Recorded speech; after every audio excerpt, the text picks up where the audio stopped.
vamos al tiempo en que usted ya sale al ministerio. ¿Cómo fue ese momento? Es decir, ¿cómo usted, cuando sale al ministerio, cuál fue su reacción? Porque era ya la confirmación de todo lo que usted ya venía preguntando, pidiendo y también viviendo con Dios, de todas estas preguntas, de todas estas experiencias. ¿Cómo lo toma usted en ese momento cuando le dicen que usted ya puede salir al ministerio? Pues, a ver, hermano, yo salí primero como pastor asistente, ¿no? Como copastor. Yo estuve 2 años como pastor asistente, y luego cuando ya me dan la noticia de que ya voy a salir a una obra, pues, hermano, yo era un muchacho de 28 años, tenía 28 años, y yo lo que quería era trabajar. O sea, un muchacho que sale por primera vez al ministerio, uno no piensa que si hay entradas, que cómo es la economía, que dónde es el lugar, que si hay comodidad.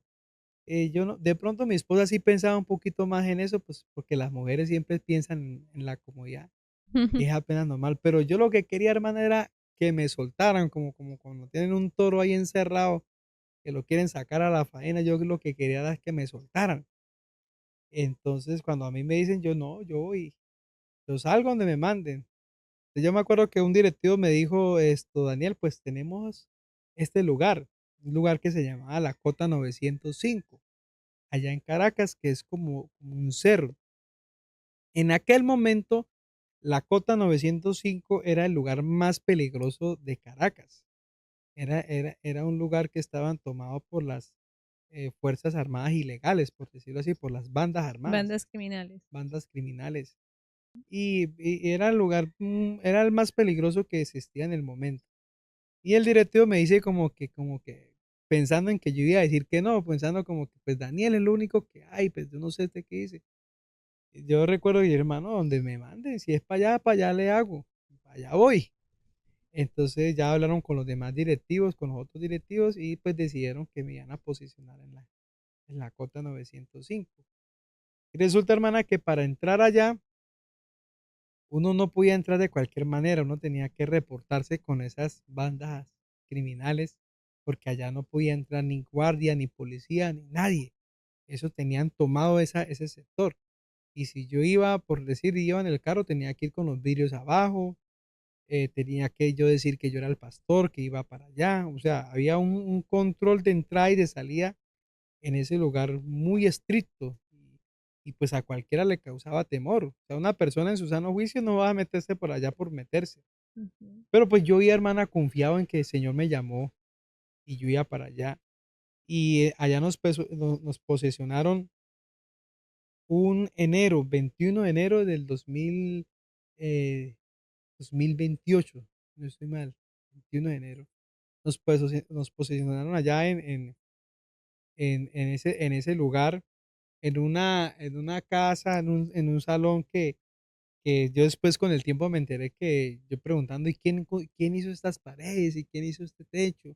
¿Y quién formó estas columnas?". Entonces, no, hermano, eso es un material que nos regalaron, y como no había nadie quien supiera de construcción, pues los hermanos mismos se pusieron ahí, los vecinos, Mm.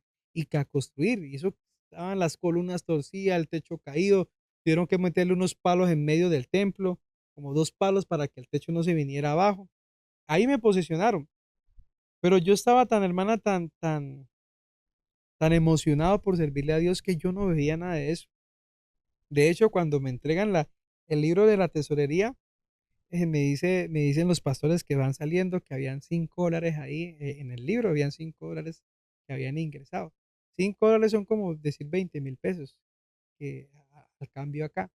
Y los pastores estaban contentos, hermano, aquí nunca ha entrado nada. Ya Mm. estaban contentos porque había entrado esos $5, porque nunca había entrado nada. Entonces yo, bueno, o sea, yo era, déjenme trabajar. Y yo estaba tan emocionado en esa parte, que los directivos se dieron cuenta de eso, que yo me acuerdo que un directivo me agarró, me puso aparte y me dice: "Daniel, llévela suave, usted está como con muchas ganas de hacer cosas", porque cuando me posesionaban, yo le dije: "Hermano, y yo puedo hacer esto, y yo puedo hacer aquello". Llévela con su avena", me dijeron, porque estaba como muy emocionado a querer trabajar. Y sí, hermana, me posicionaron en ese lugar. Resulta que comenzamos a tener experiencias, pues, no tan buenas. Porque a veces nos quedamos allá y de repente habían enfrentamientos, y uno escuchaba las balas cerquiticas pasar por la casa de uno, y nosotros vivíamos en un ranchito de lata, de zinc. Eso que ahí hasta una piedra usted la tiraba con fuerza y traspasaba eso. En una de esas noches yo me acuerdo que a mi esposa le dio un dolor de cabeza terrible y no podíamos salir, porque uno escuchaba esos enfrentamientos y la gente se metía abajo de las camas, Claro, porque las bandas criminales eh, comenzaban a enfrentarse con la policía, con los cuerpos del gobierno. Entonces eso era un enfrentamiento muy duro. Y nosotros vivimos toda esa experiencia y nosotros, bueno, yo confiando en que el Señor nos guardaba, siempre había el temor, pues yo no, para adelante, vamos a trabajarle al Señor.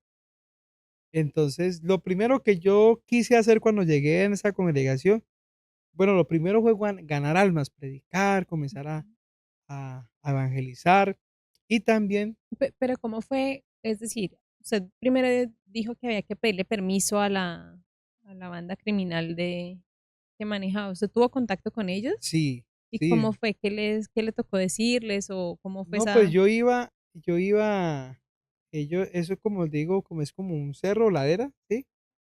Entonces, como varias veces me tocaba que bajarme del carro y ellos tenían como puntos de control en el cerro, uno los veía a la distancia, uno los veía a la distancia. Entonces, yo me bajaba del carro y me iba con ellos allá y ellos estaban con sus ventas de drogas, con sus metralletas, pistolas, pero usted la veía, eso era, estaban recién pulitas, nuevecitas. Y yo hablaba con ellos, yo les decía: "Vea, yo soy el pastor, yo estoy en el sector", recuerdo que, el sector se llamaba Las 2 Torres, donde estaba ubicada la iglesia, yo soy el pastor, a veces vienen hermanos. Yo recuerdo que una vez hablé porque iba a invitar a un pastor, entonces yo le dije: "Viene un pastor a predicar para que, por favor, los dejen entrar". No eran de mucha confianza, eran muy cerrados, eran muy a la defensiva. ¿Por qué? Porque, ellos se cuidaban de que de pronto hubieran Claro. infiltrados en aquel lugar. Y como uno iba con su saco, con su corbata, allá hay un organismo del gobierno que se llama el 6CPC y son personas que andan también como uno. Entonces ellos a Ujú. veces quizás lo confundían a uno por alguien así. De hecho, una vez, a nosotros se nos varó el carro y duramos casi más de un año en que no llevamos el carro.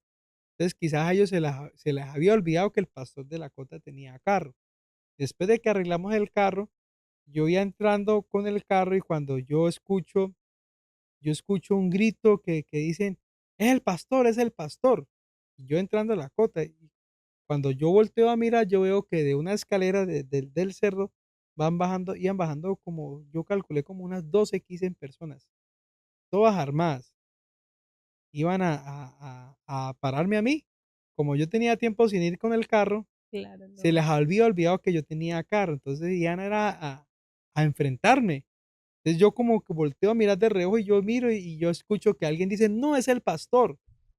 Entonces, imagínese usted el control que tenían. Tenían un control demasiado, yo sabía quién entraba y quién salía. Una vez yo iba entrando con mi cuñado, que también es pastor, el esposo de mi hermana, iba con mi hermana y se nos olvidó bajar los vidrios del carro. Ay, Y íbamos entrando normalito, los vidrios eran vidrios ahumados, oscuros, no había nada por dentro. Entramos nos desapercibimos que había que bajar los vidrios. Cuando de la nada vimos 3 de esas personas, de esas bandas, en toda la mitad de la calle y uno ya así, los 3 apuntando. apuntándonos. Mm, Y nosotros, uy, Julio, baje los vidrios, Julio bajó los vidrios, con las manos. No, no, somos cristianos, y iba yo, no es el pastor.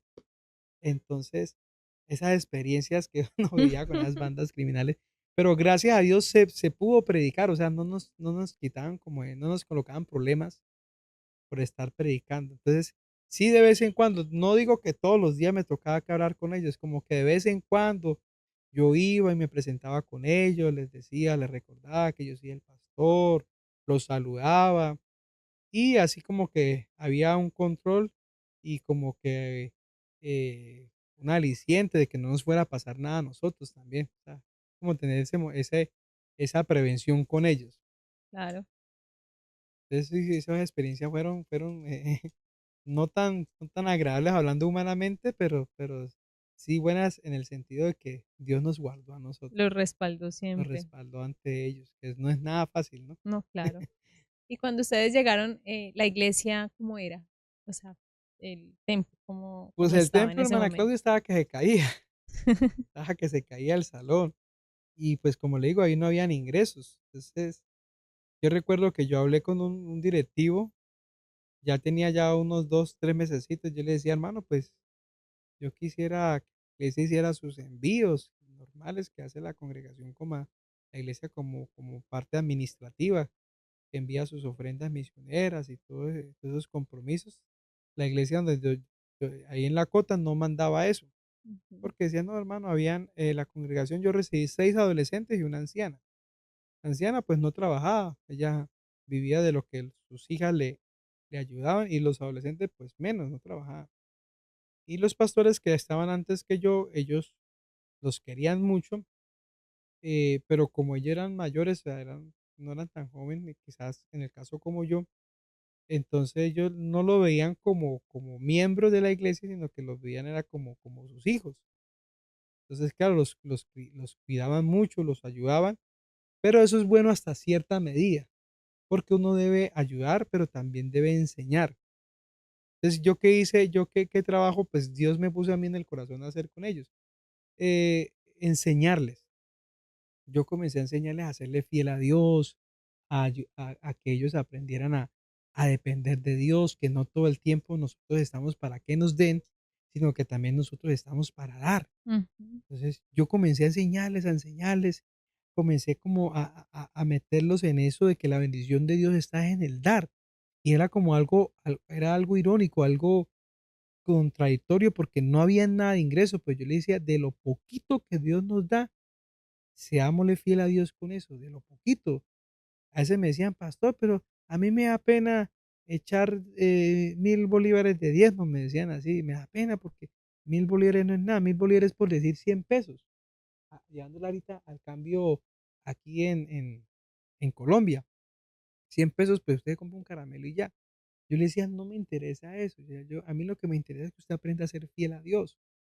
Y comenzamos, hermana, pues yo quería era, pues construir, yo decía que era un buen salón. Entonces, hermano, vamos a trabajar, vamos a hacer panes. Mi suegra tiene una panadería allá en Venezuela, en Caracas, y pues ella nos ayudó en esa parte, nos prestó la panadería y nosotros hacíamos panes. Yo ahí, entre otras cosas, aprendí a hacer panes también. Y hacíamos pan y vendíamos con los muchachos de la cota, los adolescentes. Y yo recuerdo que juntamos $130, hermana. Y con esos $130 nos alcanzó para comprar 11 láminas de zinc. Fue lo único que nos alcanzó. Y como alguien que no sabe construcción, porque como yo no sabía nada de construcción, yo pensaba que eso era todo. Yo decía, no, con esto hacemos todo. Y resulta que para hacer un trabajo en ese salón había que tumbar todo, hermano. Columnas, paredes, había que hacer buenos fundamentos, o sea, había que hacer un trabajo de De cero, nuevo todo, de claro. cero. Allá cuando llovía, no se podía hacer culto porque llovía más adentro, no se podían prender bombillos, ni electricidad, ni nada, porque los cables eran pelados y parecía una telaraña, entonces era muy peligroso, no se podía.